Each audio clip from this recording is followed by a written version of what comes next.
Coming to you from an entrenched barricade deep in the heart of central North Carolina. Masculine Journey After Hours. A time to go deeper and be more transparent on the topic covered on this week's broadcast. So sit back and join us on this adventure. The Masculine Journey After Hours starts here now. Welcome to Masculine Journey After Hours. We are in the middle of our foundation series. We're somewhere along the way in our foundation series. I don't know if we've quite reached the middle yet. I can't really say that in all honesty. We're probably somewhere near the beginning of it would be my guess.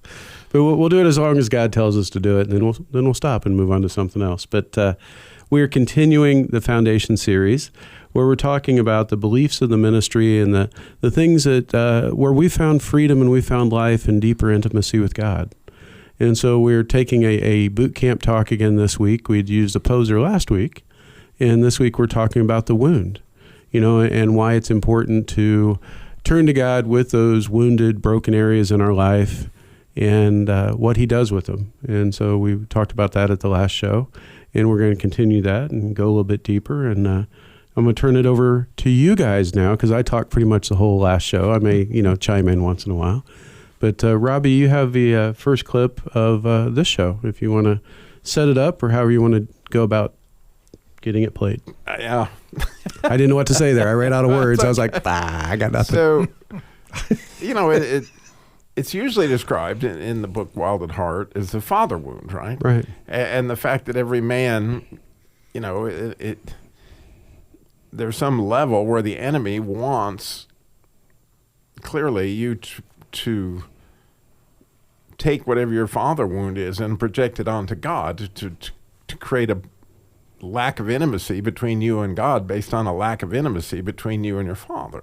Mm-hmm. And, there's a pattern there, but obviously, or maybe I shouldn't say that, but one of the most amazing relationships in the Bible is that of Jesus and his Father.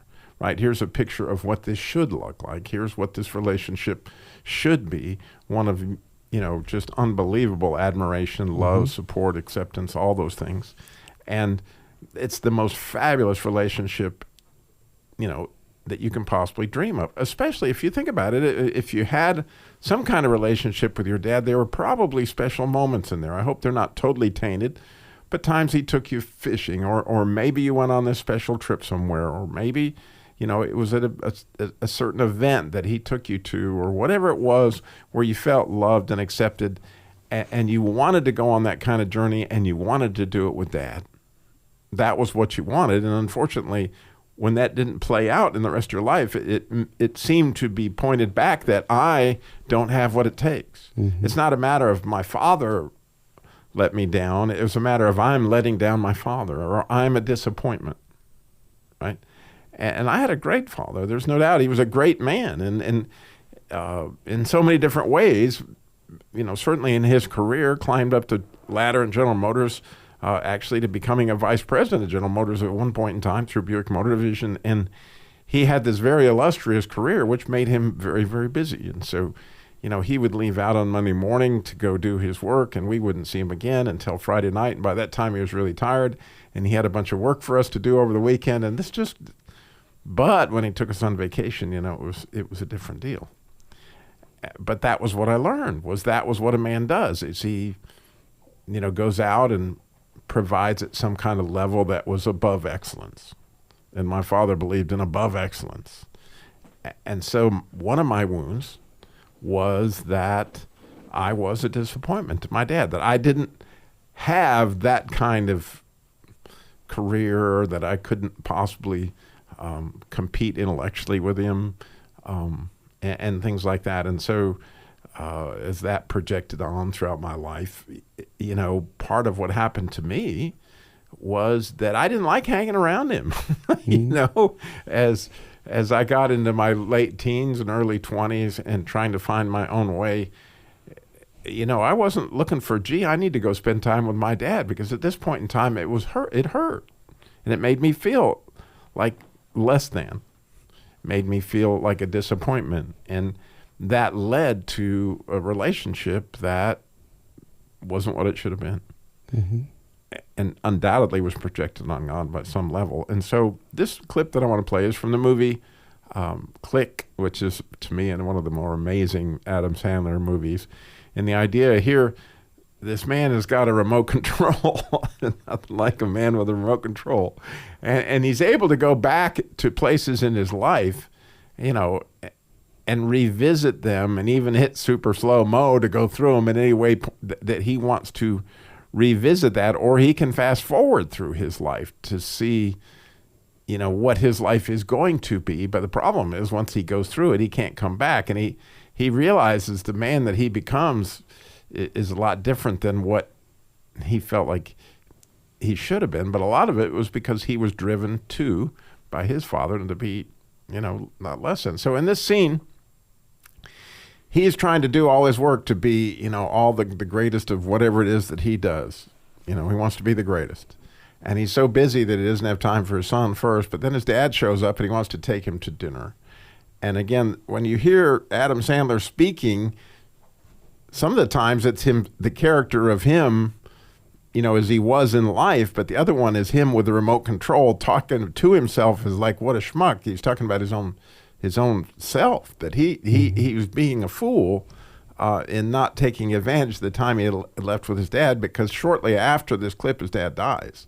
And then where is he? He doesn't have a chance to go back and have that relationship with his dad. So as you listen to this, you can kind of get a feel of what that feels like. So, Michael, I had a wonderful idea. Your mother's playing canasta with her friends tonight. I thought, oh, what a great opportunity. You, me, and Ben should go and have a boys' night out. Can't. What do you mean you can't? You have to eat sometime. We could whistle at pretty girls. I'm down for that. See, he's down. I don't know what it means, but he's down. Hey, please. Don't give me that finger.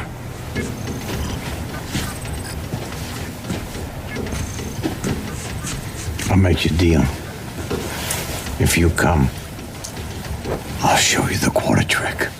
Will you look at the man? I'll tell you the secret. No, Dad. Don't you want to know? How you do the stupid trick? I've always known. Can you let me do my work? You've always known. You're pathetic.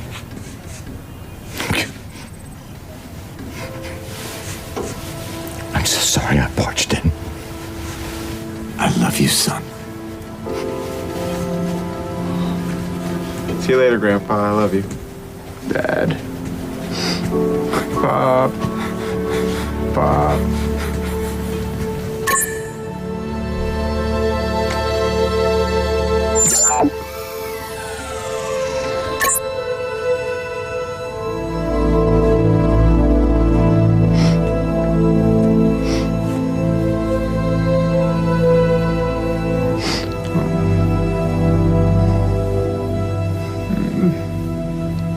I love you, son. I love you, son. Yeah, that's It's tough. right. It hurts. And, you know, I'd never, as I was clipping that for the show tonight, you know, I'd noticed that the, you know, Fonz, whatever you want to call it. Henry Winkler. Yeah. Not Harry. That's his brother, I Because think. you can't think of Cats in the Cradle as done by Harry Chapin. So it's kind of like it mixes the whole thing. Like, oh my goodness. You know, my father dearly loved me. And I can't imagine how it hurt him that I wanted to be distant from him, because he didn't understand. You know, he followed his life the way he probably got it from his father, and on down it goes. But, you know, here it continues to go down the generations as well, like between me and my son, right? Mm-hmm. Because undoubtedly when, you know, I was in my 30s and 40s, you know, I got up at 5 o'clock in the morning to go prove that I could be the greatest car dealer in the world, or whatever it was that was my so-called dream at the time, and came home late at night, probably grumpy, and, you know, not unlike, you know, what I went through there. And so the healing is critical. Mm-hmm. And unfortunately, I ended up with you know, last time I saw my dad, you know, I got to helped take care of him in the last few years of his life. And he came to several boot camps, and we talked a lot about all these things, and we pushed into him. Unlike Henry Winkler's character, unlike Adam Sandler's character, we got to get to that point where we had that reconciliation, and we got to have that father and son relationship, go fishing and some stuff near the end of his life that is so precious. I can't even imagine, or I don't want to imagine, if God hadn't pushed into the healing part of my life, and I'd lost my dad before, we'd had a chance to get back, some that the locusts had eaten. And, there's a lot of forgiveness in the middle of all that. And there's a lot of agreements that had to be broken, but it is worth pushing into. Yeah, I said I wasn't going to talk this show, but I'm already not being truthful about that. That's okay. One thing We knew that. Yeah, one thing I would encourage you, my dad passed away in 84, and I went to my first boot camp in 2002. So not much chance to go there, but God has done a lot of healing in my life with my relationship with my dad by helping me see the challenges my dad had, and talking to my mom when she was alive, and talking to my sister who's still alive, oldest sister that's still alive. I got two that are alive, and her sharing things and stories of my dad that I never knew, and so there's still healing available even if the person's not there, because the Father's still there, and He can still take you into those things. And so don't write anything off. Just let God take you where He takes you. So. Okay. I'm being looked at. It must be my turn. Well, you could do your clip.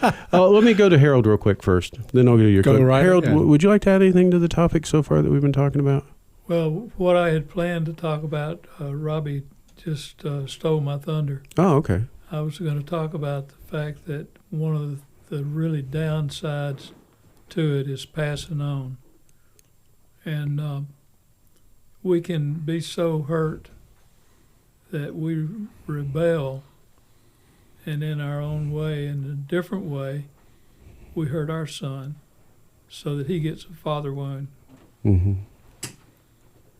Yeah, and then it just carries on. That's a hard thing that you realize is once you can start to see your wounds, God, well, first the enemy starts showing you all the times you've wounded other people, but then God will walk you through those as well. And let you go back and know when to apologize, or how to apologize, or how to let it go when they don't receive it, right? But, just following His lead, and He's taking you down a path that He wants to take you. And so I think the wound you give hurts worse than the wound you get.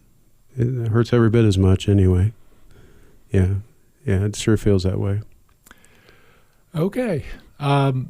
This is sort of a Paul Harvey version. You're going to get the rest of the story in the clip.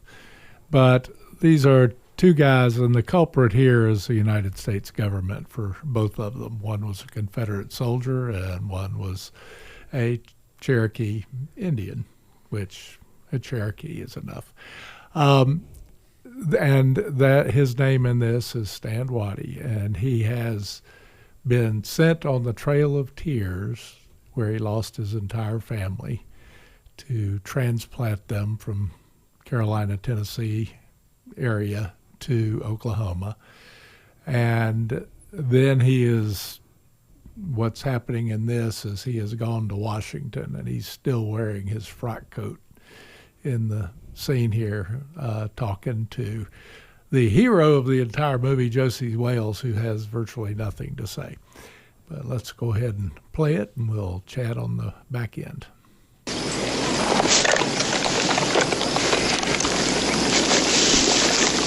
Seems like we can't trust the white man. You bet we can't. We wore this frock coat in Washington before the war. We wore them because we belonged to the 5 civilized tribes. We dressed ourselves up like Abraham Lincoln. We got to see the Secretary of the Interior, and he said, "Boy, you boys sure look civilized." He congratulated us and he gave us medals for looking so civilized. We told him about how our land had been stolen and our people were dying. When we finished, he shook our hands and said, "Endeavor to persevere." They stood us in a line: John Jumper, Shirley McIntosh, Buffalo Hump, and Jim Puckmark, and me. I'm Lone Waddy. They took our pictures, and the newspaper said, "Indians vow to endeavor to persevere." We thought about it for a long time, endeavor to persevere. And when we had thought about it long enough, we declared war on the Union.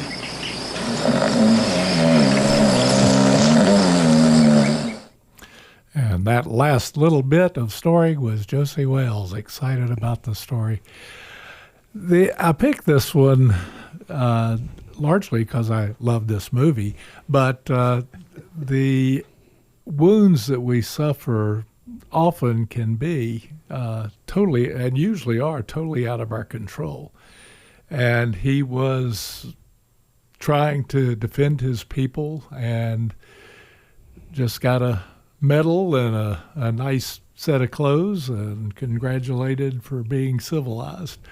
And so they went to war. And that, the governments to me are general, and I'm not saying anything political about what's going on now, but governments are institutions created by men, but they're not men.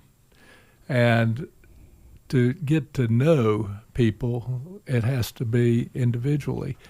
And my father was well loved by people of many levels. And one of the last wound I recognized that God took me through was how I could not be like my father. I wanted to emulate my earthly father as well as my godly father. And I always felt, it's sort of like Robbie said, there was no chance I would come up to the stature in the community or in much of any way to what my father was. And the wound, and I often will say most of my wounds are self-inflicted.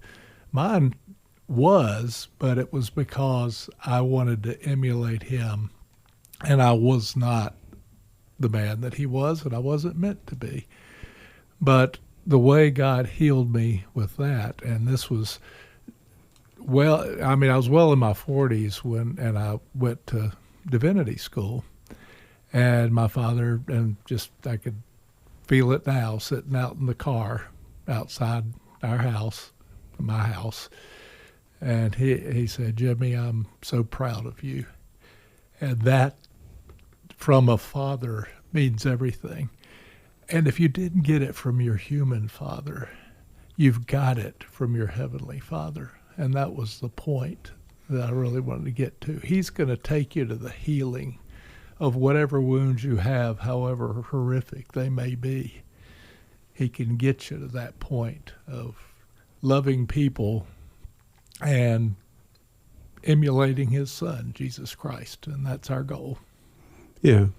And once you start peeling back wounds, the thing is that you start to find your voice, you start to find yourself that was lost along the way, that you start to uncover the identity that God created you to be that got stolen from you as these wounds came in, as the agreements came in with the enemy, as the vows were made to never trust anyone again, or whatever that vow looked like for you. I'm never going to open up and be vulnerable.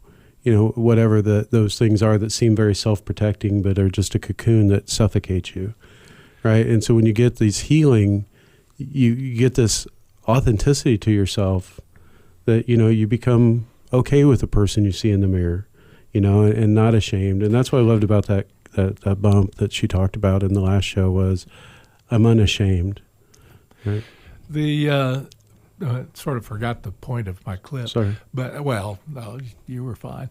The real message that I got from this is that sometimes we've got to fight for that. In fact, most of the time, we have to fight for that healing. And it takes us back to being the warrior that we're created to be. If you do Sam, I sort of identify with this. I wanted everybody to like me, and I just, would take all kinds of abuse, and still do to a large extent. But at a certain point, and the point is best for me, is defending others. And the fight is worth fighting. When we have dealt with our wounds, we're in a position where we can fight. Wounded warriors happen, but you can't fight wounded for very long.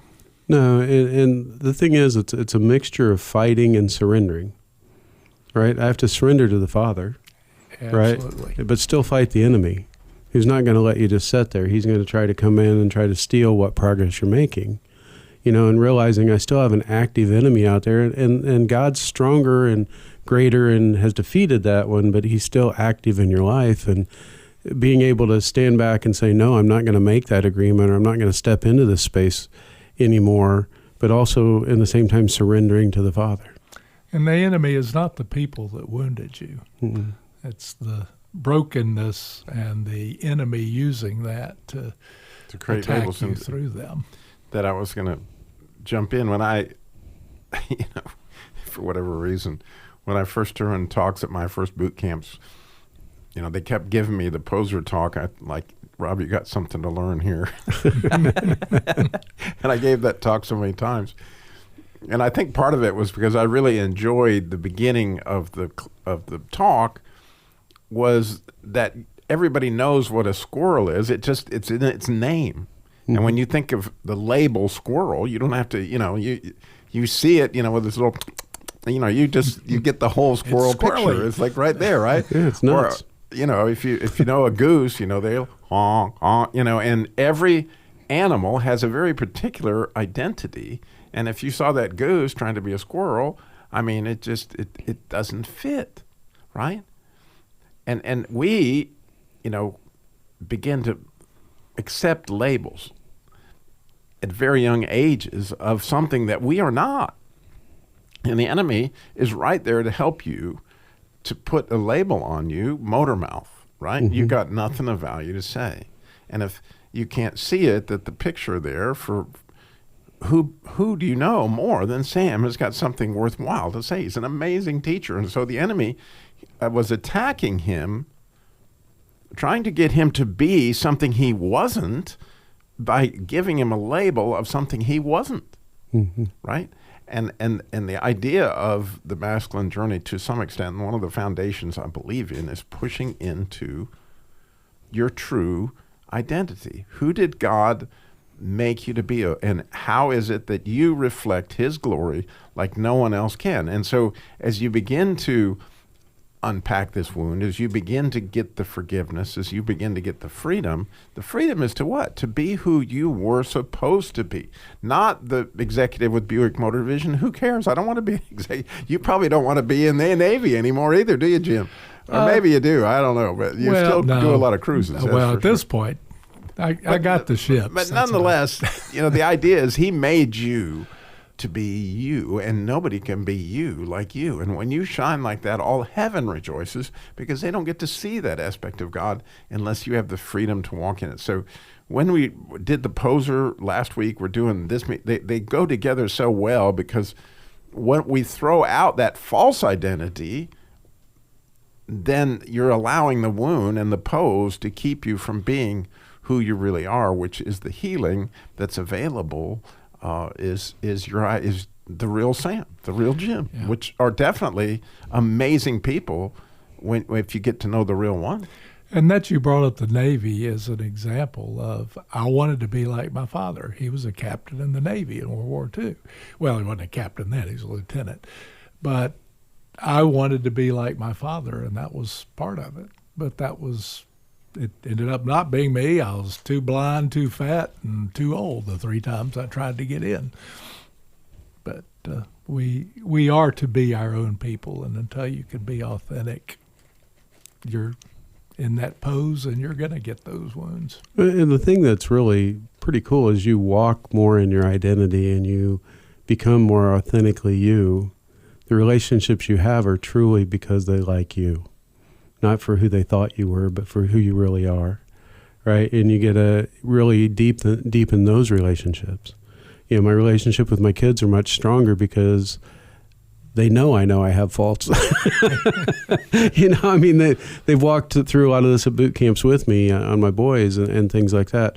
Art, I wanted to get to you. Did you have anything you wanted to add on the show? I did not ask you anything. You've been sitting over there quietly. Well, just a little. You know, Sam, your clip, "Shut up, shut up, shut up." It reminds me of Andrew's clip where he said, "You big dummy, you dummy, you big dummy." That was a few years ago. Was he? I guess he was talking about wounds. I don't remember. He was, but he was, and I remember that. I liked his clip so much it prompted me to talk a little bit in the group. I mean, in the group, not on the radio. Yeah. But I'd been coming here a while, but you know, I'm quiet. I don't talk a whole lot. It's just once in a while I think that I've come up with something that somebody might want to hear over the radio, and I talk some. But just want to say I really appreciate, Sam, you going through this. And I may not talk about it out loud, but when you're talking about it, I can personally go through it myself, and probably a lot of the listeners out there, it's the same for them. And we can think about our own wounds. And Robbie, Sam, Jim. Harold. Okay, I'm Jim. And Harold, what a great show. Thank you for leading us through this. I'm more of a student than a teacher on this kind of subject, and I talked about that a few weeks ago, being a student. And so we are come to boot camp November 23rd and 23rd. Yeah, okay.